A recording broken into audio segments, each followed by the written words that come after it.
మేధావులు ఎంతో విజ్ఞతతోని విచక్షణతోని వివేకంతోని ఎంతో ఆలోచించి ఈ పట్టభద్రుల నియోజకవర్గ ఎన్నికల్లో తీర్పునిస్తా ఉంటారు. ఆ తీర్పు ప్రతిసారి కూడా ఎంతో స్ఫూర్తిదాయకంగా సమాజానికి ఒక దిక్సూచిని ఇచ్చే విధంగా ఉంటా ఉంది.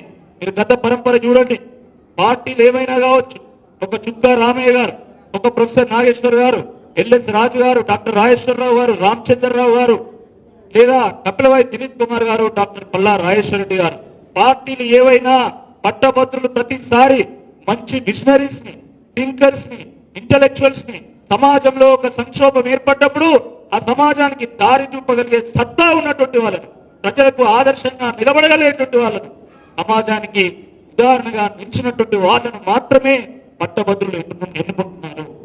మరి ఈసారి కూడా తప్పకుండా ఆ పాత పరంపరనే మీరందరూ కూడా కొనసాగిస్తారని నాకు పూర్తి నమ్మకం ఉంది. ఎందుకంటే మండలి అంటే అది పెద్దల సభ.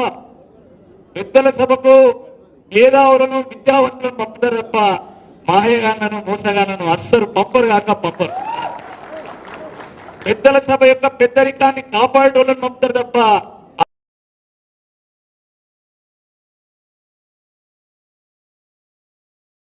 పెద్దల సభలో బూతులు మాట్లాడి పెద్దల సభను బూతుల సభగా మార్చేటువంటి వాళ్ళను పంపరు కాక పంపరు.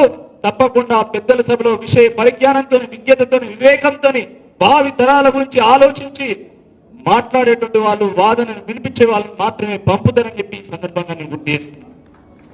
మిత్రులారా, ఈ రాష్ట్రంలో ఏ సందర్భంలో కాంగ్రెస్ పార్టీ ప్రభుత్వం వచ్చిందని మీ అందరికీ తెలుసు. 6 గ్యారెంటీలు, 420 హామీలు కాంగ్రెస్ పార్టీ ఇస్తే 2 పర్యాయాల పాటు కేసీఆర్ గారికి బీఆర్ఎస్ పార్టీకి అవకాశం ఇచ్చినాం కదా.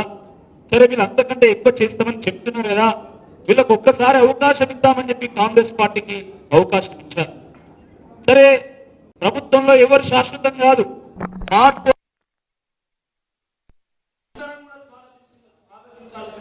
మన బీఆర్ఎస్ పార్టీ కూడా స్వాగతించింది. కానీ విషయం ఏంటంటే ఆ రోజు కాంగ్రెస్ పార్టీ ఏం చెప్పింది, ఈ రోజు కాంగ్రెస్ పార్టీ ఏం చేస్తున్నది అనే దాన్ని మనం ఒక్కసారి పరిశీలించాలి. 420 హామీలు, 6 గ్యారెంటీలు. ఇక్కడ చాలా మంది నిరుద్యోగ యువత ఉన్నారు, విద్యావంతులు ఉన్నారు, ప్రైవేట్ ఉద్యోగస్తులు ఉన్నారు. వాళ్ళకు సంబంధించినటువంటి కొన్ని హామీలను మనం ఒకసారి చర్చిద్దాం. జాబ్ క్యాలెండర్ను ప్రకటిస్తామన్నారు. జాబ్ క్యాలెండర్ను ప్రకటించారా? ఇప్పటివరకు 2 లక్షల పోస్టులతోని జాబ్ నోటిఫికేషన్స్ వేస్తామన్నారు. జాబ్ నోటిఫికేషన్స్ వేశారా? 4,000 రూపాయల నిరుద్యోగ భృతి ఇస్తామన్నారు. ఇప్పటివరకు ఇచ్చిందా? మెగా డిఎస్సి వేస్తామన్నారు. వేశారా? ఎటువంటి రుసుములు లేకుండా ప్రభుత్వ పోటీ పరీక్షలను ఉచితంగా నిర్వహిస్తామన్నారు. నిర్వహించారా? ఉద్యోగస్తులకు డిఏలు అన్నారు, పిఆర్సి అన్నారు, ప్రమోషన్లు అన్నారు, బెనిఫిట్స్ అన్నారు. కానీ ఈ దీంట్లో ఏ ఒక్క దాని మీద కూడా కనీసం ప్రభుత్వం ఒక్క ప్రకటన కూడా చేయలే, కనీస చర్చ లేదు. మరి ఈ విద్యావంతుల పక్షాన, ఈ నిరుద్యోగుల పక్షాన, ఈ ప్రభుత్వ ఉద్యోగ ఉపాధ్యాయుల పక్షాన, ప్రైవేటు ఎంప్లాయీస్ పక్షాన ఎవరు ప్రశ్నించాలి? రేపు ఎవరు ప్రశ్నించాలి? ఆలోచించండి. ఇదే కాంగ్రెస్ పార్టీ ఎమ్మెల్సీ అభ్యర్థి రేపు ఎమ్మెల్సీగా గెలిస్తే ఈ ప్రభుత్వాన్ని మీ తరఫున ప్రశ్నించగలుగుతాడా? మీ పక్షాన పోరాటం చేయగలుగుతాడా? మీ పక్షాన రేవంత్ రెడ్డి ముఖ్యమంత్రి గారిని నిలదీయగలుగుతాడా? ఒక్కసారి ఆలోచించండి.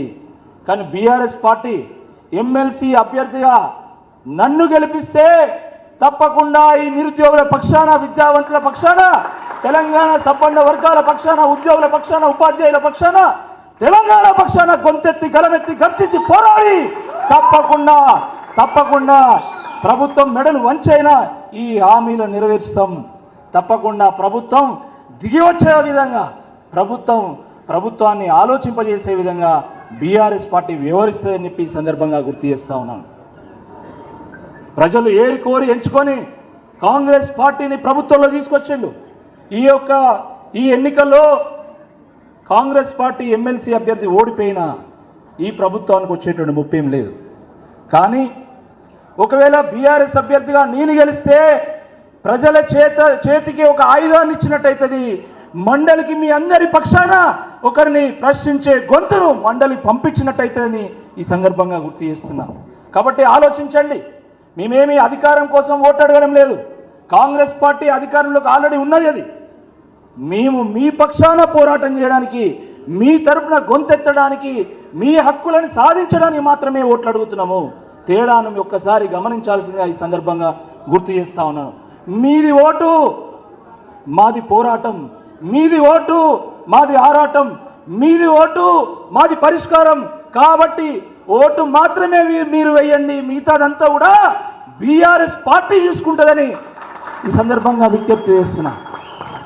మిత్రులారా,